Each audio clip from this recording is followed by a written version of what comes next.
internet viewers, I'm the Fairly OddGamer. I want to ask you guys something. Was there ever a franchise you were somewhat familiar with, but not super familiar with? Well, I can name a few. However, today, we're going to talk about the multimedia franchise simply known as Transformers. Transformers was produced in 1984 by two well-known toy companies, Hasbro in America and Takara Tomy in Japan. During that time, it would spawn a cartoon series dubbed Generation 1, or The Transformers, as well as a comic book series under that very name. Since then, it spawned numerous cartoon series including Beast Wars, Transformers Universe, Transformers Prime, and its current iteration, Transformers War for Cybertron Siege on Netflix. However, my first exposure to the franchise was, believe it or not, the Michael Bay movie. It became a huge hit at the box office and made the franchise come to life for the new generation. Out of its sequels, the only one I remember seeing in the theater was Revenge of the Fallen, and that was it. I was glad to have not seen the later sequels because none of them did as well as the first movie. As for the cartoon shows, I remember watching bits and pieces of the original Transformers cartoon on the Hub Network. Recently, I watched the first 3 episodes of the original Transformers cartoon, and I began to realize how awesome the franchise would become in the later years. And of course, with every successful franchise, there'd always be at least one, let alone many, video game tie-ins. But with Transformers being widely known, there are tons of Transformers games out there, much like the other big franchises such as Marvel, DC, and Star Wars. However, there was one Transformers game that I recently decided to try out, and that game is Transformers Devastation for the Xbox One.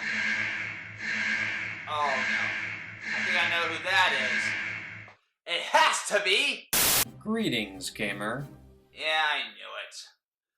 Hello, Seth. To what do I owe this visit? Well, for starters, you have unfortunately made a mistake. Wait, what do you mean? That's the Xbox 360 version you're holding. Oops. My mistake. Allow me to fix that. I wish I had the Xbox One version of Transformers Devastation. There we go. So, what brings you here? Well, I couldn't help but notice that you were talking about Transformers. Yeah?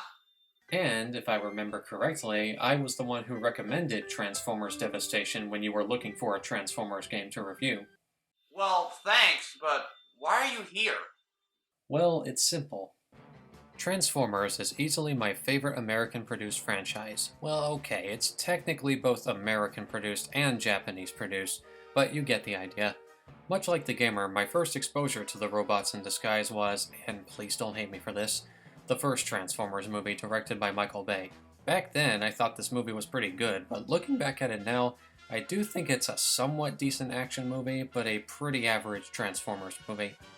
As for the sequels, I did also watch Revenge of the Fallen and Dark of the Moon, but I didn't bother to go see Age of Extinction or The Last Knight, and from what I hear, that was probably for the best. However, I did go and see Bumblebee since I've heard good things about it, and yeah, it's easily the best of the live-action Transformers movies. I do personally prefer the 1986 Transformers movie a little more, but Bumblebee definitely returned hope that there can still be good Transformers movies. As for the TV shows, I did see bits and pieces of Transformers animated in 2008, but I first watched some full episodes about a month ago, specifically the first 3 episodes. And a few years ago, I decided to watch the first Transformers series that I would ever marathon, Transformers Prime. Once I finished marathoning it, that's when I truly consider myself a Transformers fan. Though earlier this year, I've also marathoned the entirety of the original 1984 Transformers series, including the 1986 movie. And I've even watched Transformers Prime Wars Trilogy, as well as the most recent series, Transformers War for Cybertron Trilogy Siege. Yeah, in case you guys couldn't already tell, I'm more of a recent Transformers fan rather than a longtime fan. Despite being first exposed to it in 2007, it wasn't until a few years ago when I truly became a fan.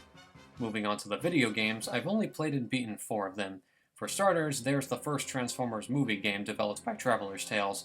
Much like with the movie, I definitely have a lot of nostalgia for this one.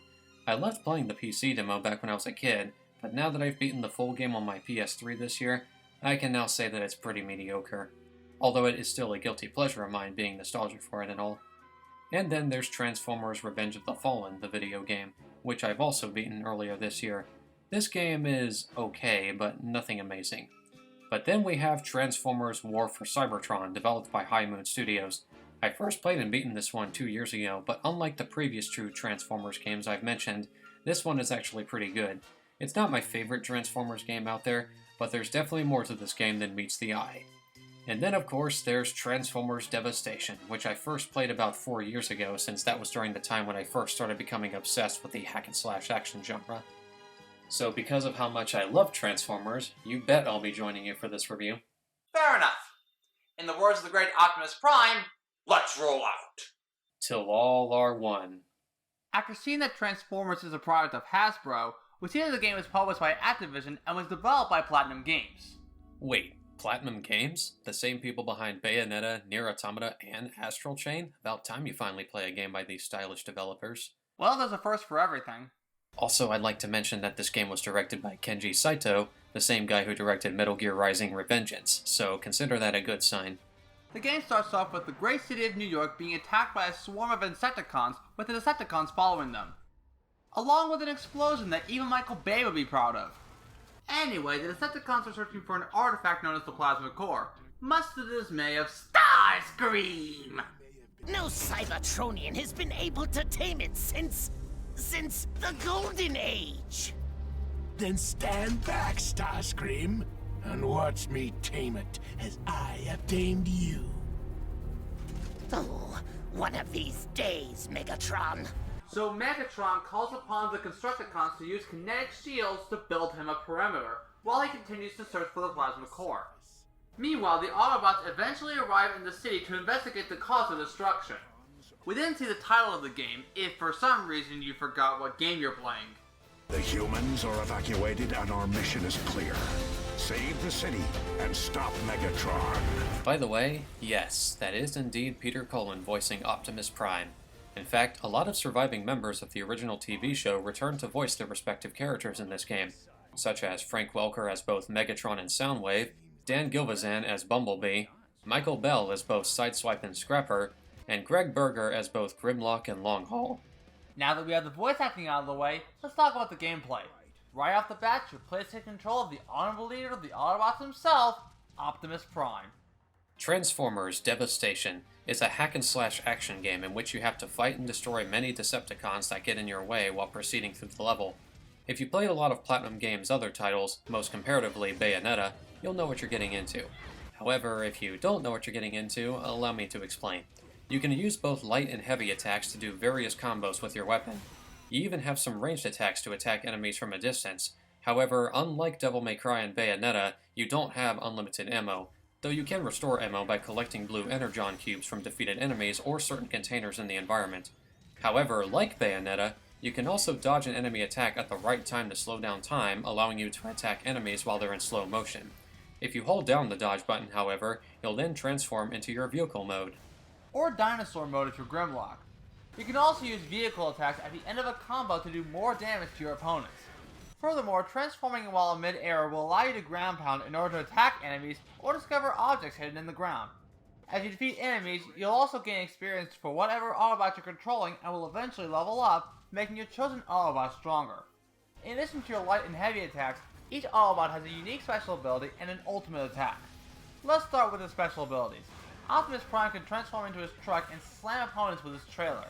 Bumblebee can use his slide to dodge enemy attacks and can even slide under enemies to attack them from behind. Sideswipe has a dash maneuver he can use to dodge enemies or get around quicker. Think of this move like using the Trickster dodge in Devil May Cry, only with a meter that limits you from spamming it over and over. Wheeljack can equip a shield to block and counter enemy attacks. And Grimlock can dash and grab enemies in both his robot and dino form. There's also an ultimate attack mirror that circles around their icon. Once it fills up, you can then have that Autobot perform its ultimate attack. Optimus Prime slams his fist into the ground, creating a powerful explosion, wiping out almost everything around him. Bumblebee throws a swarm of mines that explode in front of him. Sideswipe launches missiles from his shoulder cannon at enemies. It can even be aimed in different directions. Wheeljack can create various small inventions to attack enemies. And Grimlock shoots a giant fireball at opponents. Now, while the Autobots are certainly powerful and have a lot of different abilities, The Decepticons are brutal and fast and won't hesitate in crushing you. If your character dies, you don't have to start the chapter over again, but rather you just simply restart the battle you were previously in. You can also restore health by finding green energon cubes from defeated enemies or containers in the surrounding environment. You can also find different weapons from defeated enemies in the environment as well. We'll talk more about those later. Anyway, the first chapter has you playing as Optimus Prime. As you make your way through the city while fighting Decepticons, you'll eventually encounter Devastator, the first boss in the game. Remember what Seth said about the Decepticons being fast and brutal? Well, this is why. I died! On level 1! What am I, 4? No, you're 24, like I am. You need to have good reflexes if you're going to stand a chance against the Decepticons.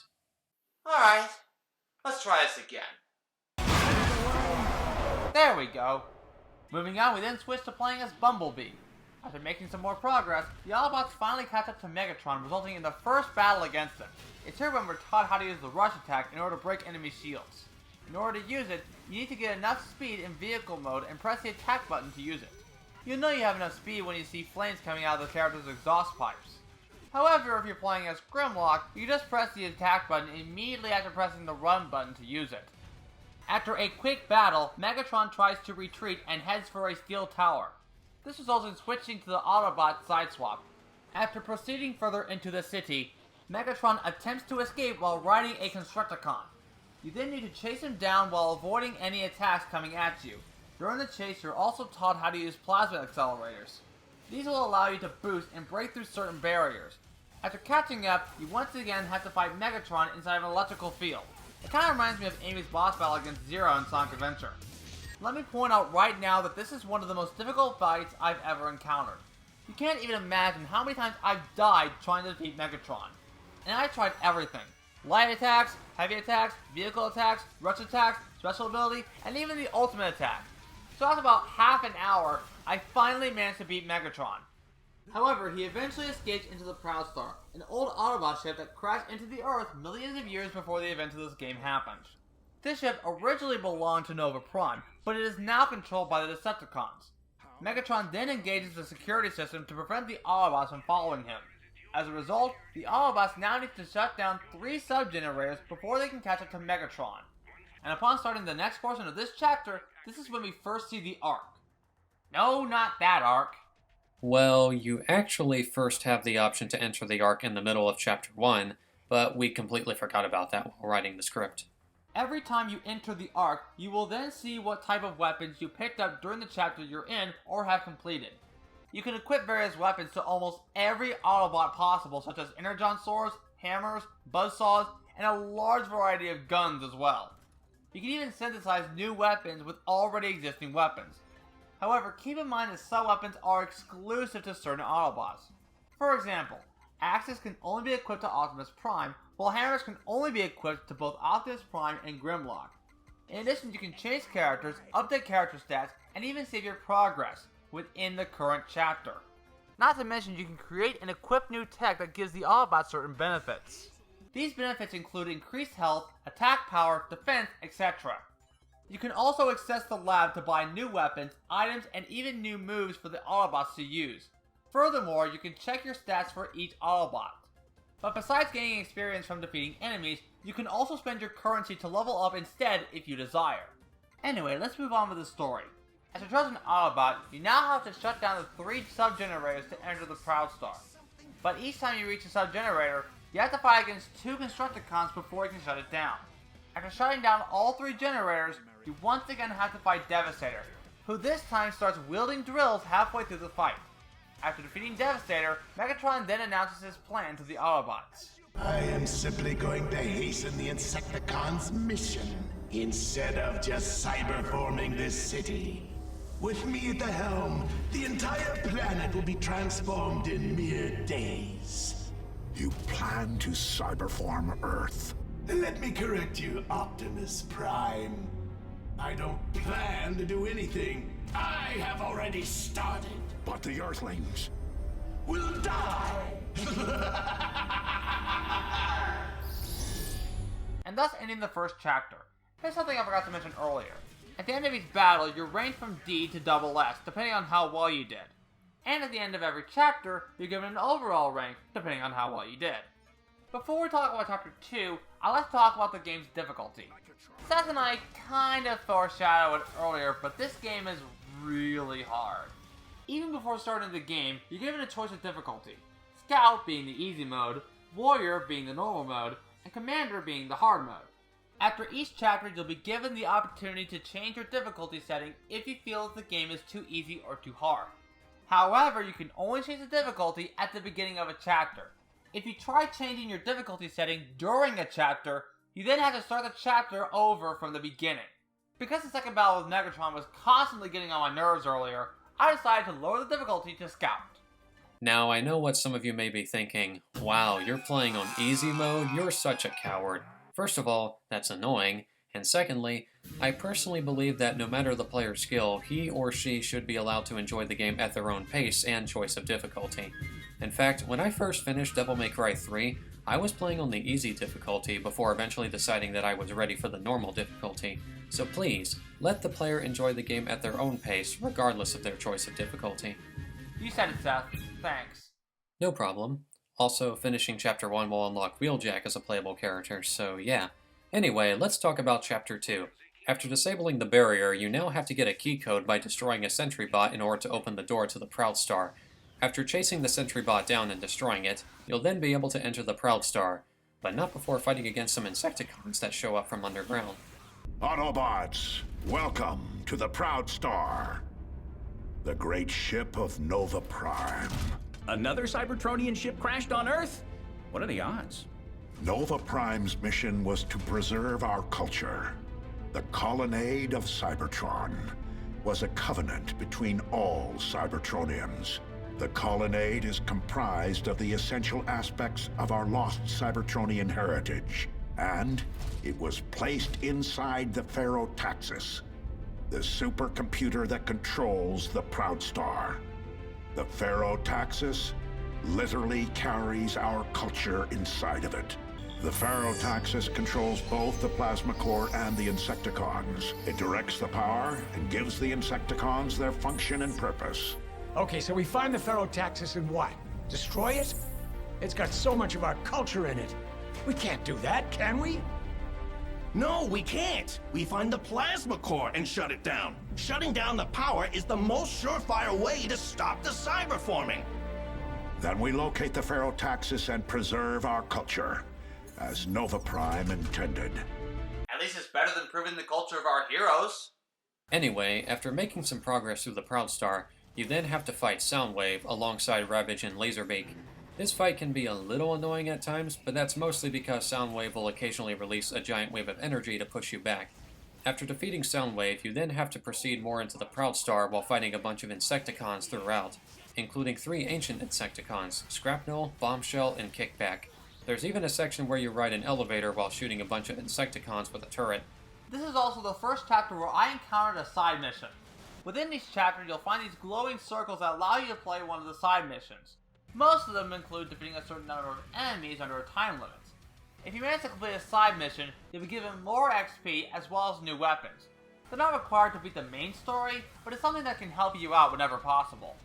After reaching the Plasma Core, you then have to fight all 3 Insecticons at the same time. Thought the fight with Soundwave, Ravage, and Laserbeak was annoying? Well, these guys are even more annoying because they are ridiculously fast and will crush you if you don't have good enough reflexes. After defeating the Insecticons, you then have to break the crystal shielding in order to capture the Plasma Core. However, after breaking the crystal shielding, Megatron remotely evacuates the Plasma Core to keep it away from the Autobots. The ship is powered down for now. But if we allow Megatron to retrieve the Plasma Core before we find it, our victory here will not matter. We must move quickly. And thus ending Chapter 2. On to Chapter 3. We see that more Insecticons are scattered around the city, but the Autobots need to retrieve the Plasma Core before the Decepticons do. Especially now that the Plasma Core is running a leak after it ejected. If the Plasma Core continues to leak, it will eventually explode, causing a terrible catastrophe. We should scan for Deceptor creep activity. That Plasma Core eject button wasn't targeted. Megatron's gonna need someone to go pick it up. Split up and find a Decepticon. As you run through the city, you'll eventually find the Decepticon Thundercracker and have to chase him down. After a surprisingly short chase, the Autobots manage to pin him down. Today is a good day to join our cause, Thundercracker. My loyalty only goes so far. Tampering with plasma energy? That's madness. Wow, that took like no convincing at all. No wonder they call you Thunder Cracker. Very funny, dipsqueak. No one should have that thing. You want to get it, that's fine. So long as you promise to get rid of it. I think we can handle that. Thundercracker then tells the Autobots that the Plasma Core is on an island where Megatron sent Blitzwing after it. After reaching Liberty Bridge, the Autobots find some Decepticons guarding the area. Bumblebee then gets the idea to use some red energon to blow up the defenses. It's here when the game decides to switch to a top-down view for some reason. Not sure why it decided to switch to a top-down view since it doesn't really change anything, but whatever, it's a thing. After finding some red energon, you then need to take it back to Liberty Bridge while also fighting against any Decepticon along the way. After destroying Decepticon defenses with the red energon, you're then greeted by Starscream! I've long waited for the day I could fight you all myself. Prove my worth to Megatron. After defeating Starscream, you make your way to Liberty Bridge as you attack more Decepticons as well as Blitzwing. However, Blitzwing tears out the bridge and you fight him again on dry land.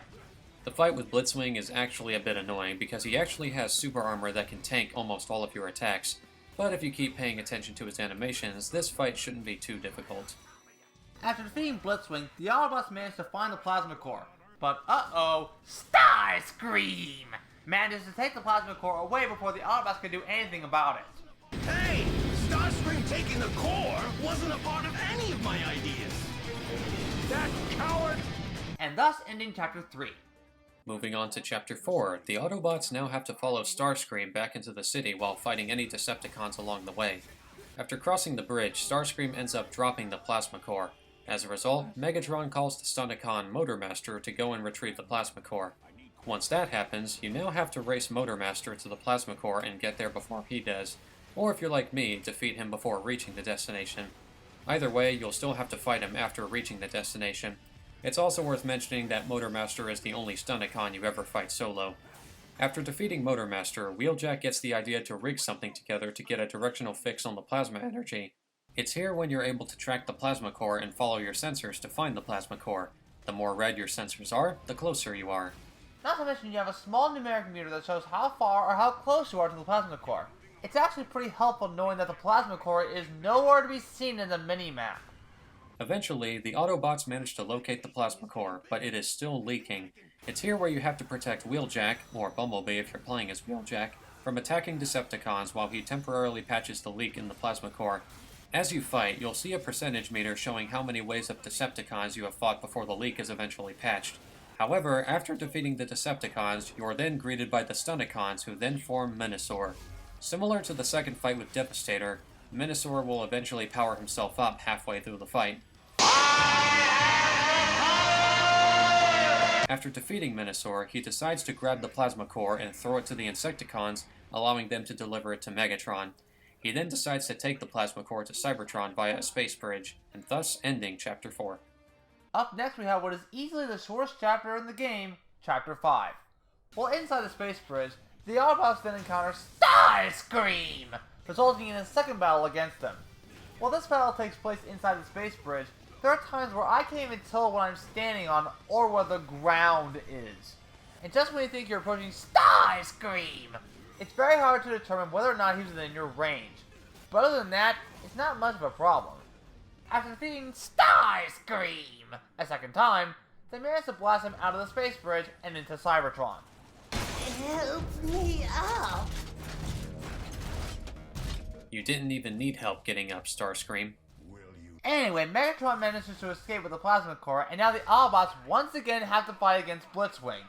After defeating him, you eventually reach the Plasma Core and the other Decepticons, where you then have to fight against Shockwave. This is easily one of the most annoying fights in the game, mostly because Shockwave can create clones of himself that constantly get in your way, not to mention the reflective shots he can shoot while in his gun form. After defeating Shockwave, Megatron manages to escape with the Plasma Core. plus we get to see the transition from the original show. I mean, it's not quite the same. The jingle is a little different, but it is nice to see the same type of visual transition. Eventually, the Decepticons manage to bring the Plasma Core online, therefore ending Chapter 5. On to Chapter 6. Megatron is now using the Plasma Core to power up the Insecticons in Cyberform Earth. One transition later, the Autobots are suddenly back on the Proud Star? No, really, the Autobots are suddenly back on the Proud Star for some reason. We don't even see them leaving Cybertron back in Chapter 5. They're just suddenly here. Kinda weird. The plasma core is in overdrive, and it's powering the Insecticons. We've got to find a way to shut it down. Too late! The core rupture is distorting it. Shoddy Constructicon repair has failed. The leak is causing a gravitational anomaly that's sucking us in. As a result, you now have to escape the plasma core while avoiding any debris that comes at you. Eventually, the Autobots manage to escape the core. Optimus, the core is going critical. It's gonna keep on pumping out more and more power until it blows. How bad? Planetary extinction. No one escapes. The Insecticons and the Plasma Core are but 2 of 3 components. The Ferrotaxis! Though it contains much of our lost culture, destroying it could save Earth. Megatron has Ferrotaxi! Wait, you mean Megatron's like a taxi? Dude, did someone say they're taking a taxi? Oh hey Alex, what's up? Nothing much. What's going on here? Oh, we're just talking about Transformers. Transformers? Can't say I'm too familiar with it. Is there surfing involved? Well, there is an episode of the 1984 Transformers series that shows the Autobots surfing. Really? Well, consider me impressed. I'm gonna watch it right now. Oh, later, dudes! Anyway, the Autobots now have to get the Ferrotaxis from Megatron in order to prevent further cyberforming. After fighting some more Insecticons, Soundwave sabotages the lift to prevent the Autobots from going any further. You then have to protect Wheeljack or Bumblebee from ways of attacking Decepticons while he tries to repair the lift, very similar to what happened back in Chapter 4. However, as soon as Phase 3 of the attack begins, some robo-arms will start to tilt the area, and you'll have to destroy them in order to protect Wheeljack or Bumblebee. After repairing the lift, you're then chased by some Decepticons, Insecticons, and even a robo-arm you'll have to fend off in order to proceed. After escaping the ambush, you'll then have to fight against a sentry bot in addition to more Decepticons and Insecticons. After making some more progress, the Autobots discover something sinister. Me don't like this place. Something smells funny. I agree, old friend. I can sense it. A darkness. I can feel Nova Prime. The goodness within him. The nobility of his mission. To cyberform uninhabited worlds. To bring life to the galaxy. But something went wrong. A darkness fell over him. Burrowed into him. Something corrupted him. Driving him mad.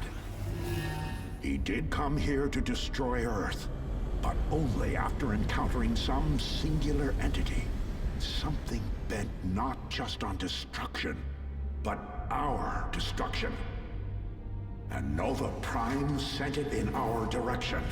It's out there now, searching and destroying its way to Cybertron. Anyway, the Autobots then decide to use this cargo lift in order to reach the control room, but as soon as they start moving, Soundwave shows up and proceeds to fight the Autobots. Though unlike the previous battle with Soundwave, he'll this time be accompanied by Rumble and Frenzy instead of Ravage. After a long and somewhat chaotic battle, Soundwave is finally defeated. We will arrive any moment now, and Megatron is waiting for us. Be ready for anything. Thus, ending Chapter 6. This leads to Chapter 7, the final chapter of the game. Megatron and the Decepticons are close to victory, but it's up to Optimus Prime and the Autobots to prevent it from happening. You now have to get to Megatron while fighting against waves of Decepticons as you progress. And besides fighting Moto Master and Thundercracker, you also have to fight Skywarp during the chapter. Once that's done, you'll eventually reach Megatron. Welcome, Autobots! I am so glad you came to witness my ultimate victory.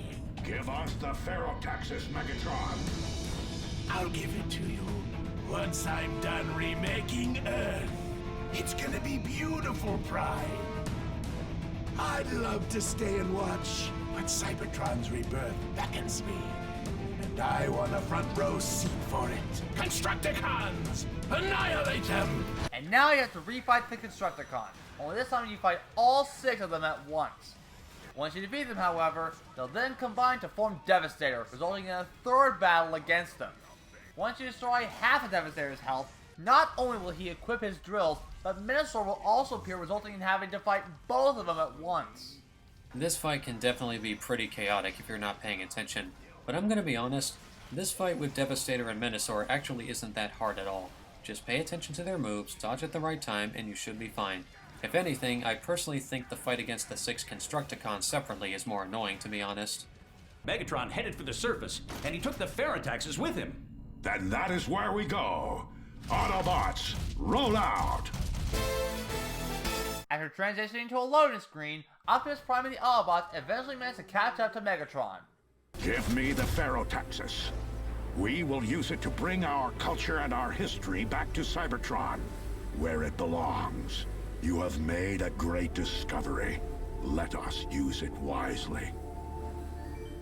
I thought you were made of sterner stuff, Optimus. Oh, I see what they did there. Keep that in mind later, because that's not the only callback in this game. Anyway, this results in the final battle against Megatron, but unlike the battle with Sideswipe from the first chapter, Megatron doesn't equip his shield in this battle, which is a godsend to me. I know the gamer is playing the rest of the game on Scout difficulty, but I must stress that Megatron is actually the hardest boss in the entire game. Mostly because he'll occasionally break out of your combos, and he even has super armor that occasionally keeps him from flinching when you attack him. Not to mention he's also very fast, so keep that in mind as well. Once that's done, the game is over, right? If I can't have the Ferrotaxis, no one can!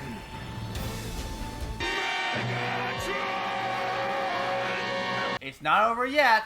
Optimus Prime chases after the Ferrotaxis by hopping onto some Insecticons as Megatron follows them to space. And thus the true final battle begins. Unlike the first phase, which allows you to fight Megatron as any of the 5 Autobots, this phase is only fought as Optimus Prime. However, in my case, I fought Megatron as Optimus Prime, so there's no change to this footage. This fight takes place in a similar area to the space bridge, only this time you're actually in space. After depleting almost all of Megatron's health, you're then thrown into a quick time event where you have to button mash. And just like that, Megatron is defeated. It's over, Megatron! God, I love Peter Cullen's delivery of that line. Also, I really love how Optimus Prime uses the exact same attack he used to defeat Megatron in the 1986 movie. Really great callback. It will not let me shut down the Insecticons! Megatron, what have you done? One last fail-safe.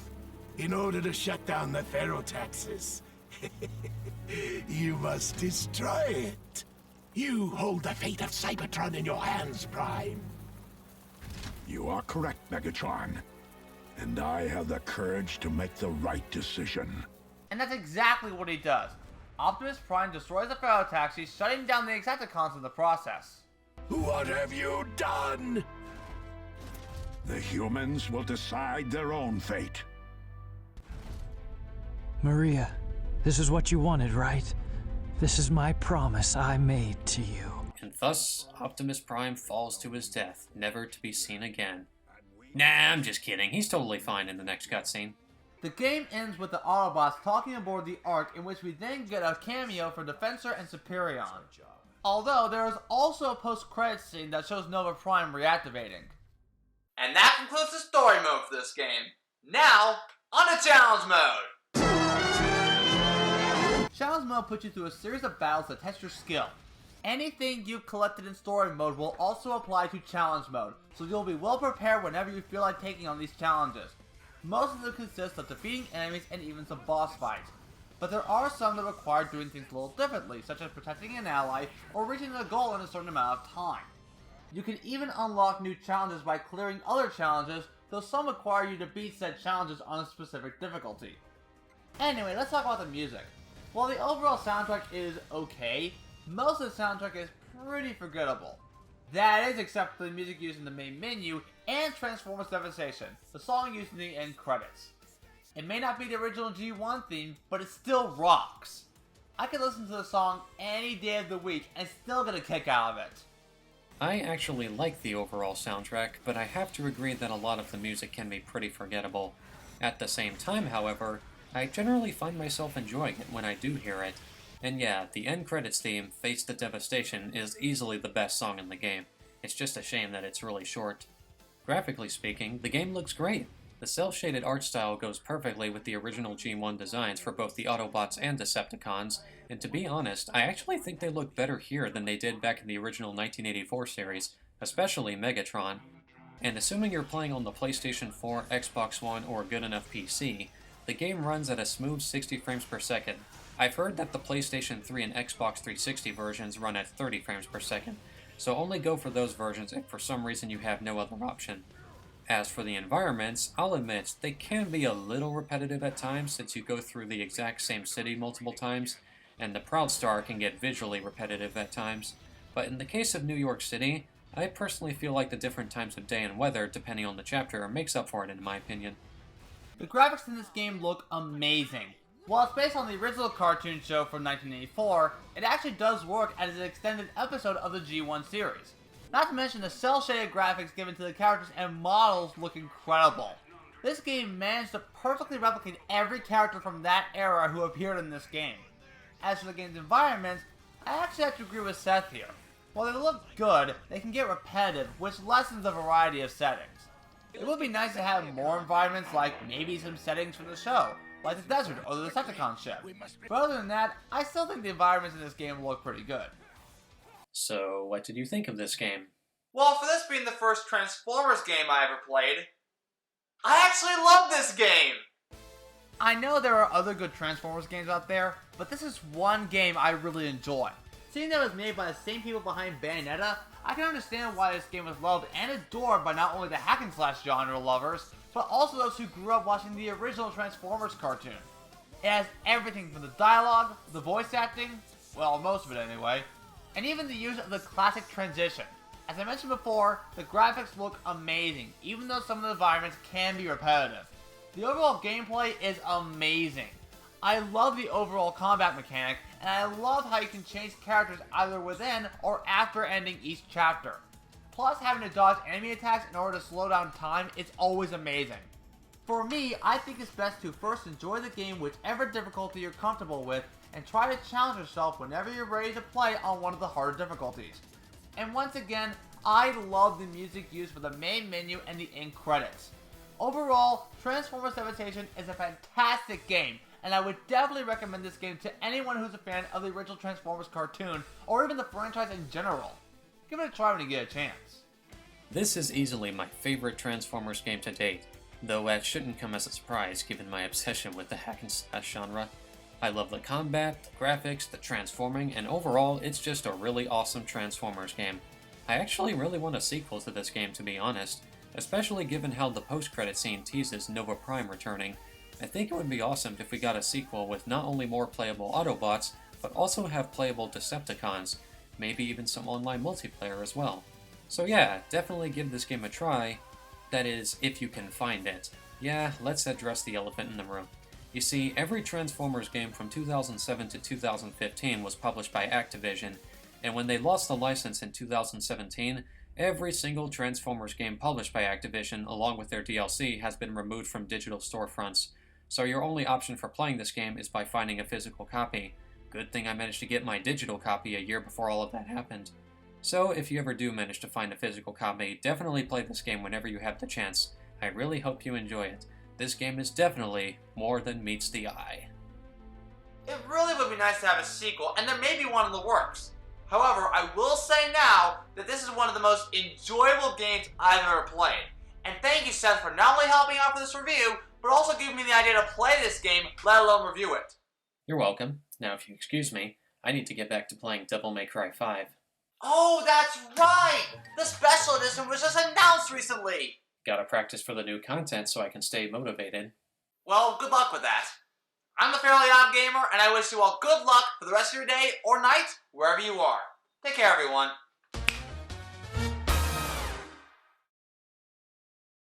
How's it going, dudes? Be sure to subscribe and hit that bell icon if you want to get notified for upcoming videos.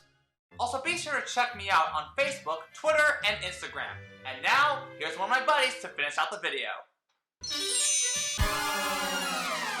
Oh boy, oh boy, oh boy. Hi everyone, it's me, Dino Duck. And today, I'm going to thank you guys so much for watching this review. And to watch more the channel, you can go to Gamer's Patreon and become a supporter. With this, you can access exclusive content and cameo exploits of fans of the channel. And that's all. Your Gamer begins right here on the ground. As well as right now, around the many characters on this channel. Anywho, you'll get a special shout-out. Also, always send your boy. Also, yours was a coach. So once more, thank you so much for watching this video and supporting the channel. I'll see you guys later.